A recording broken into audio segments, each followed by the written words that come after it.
Xin chào bạn với channel của mình. Thì hôm nay mình sẽ chơi một cái map của bạn Jackie Chi. Ok, map tên là Jackie Đại Chiến.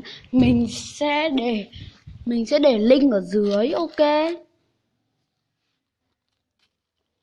Ăn cướp.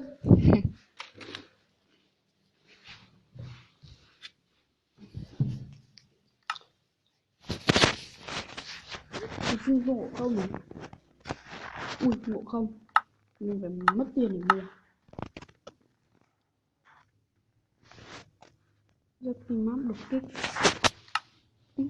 Nhìn thấy là Jackie Đại Chiến mà. Nó có phóc. Ui, nhằng gì mà cấp kinh dữ. Ui, vãi đai không?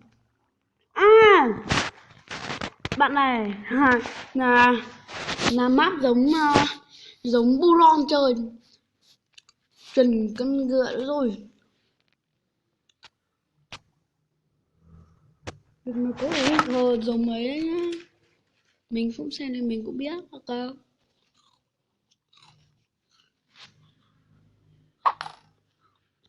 Nát quá. Nát quá.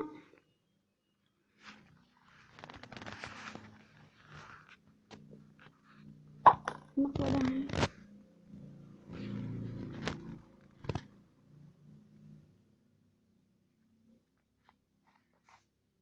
Thì nó có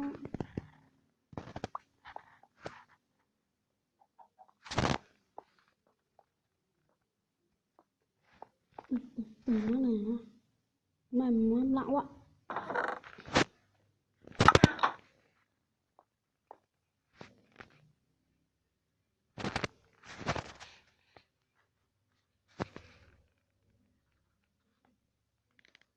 Nắp rồi. Nắp này sao chơi bạn à? Ít ra mình không quay còn được. Ơ, mình giới thiệu nhá.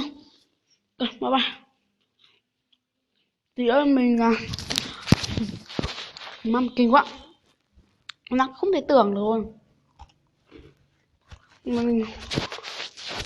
mình sẽ chơi. Ok, bye.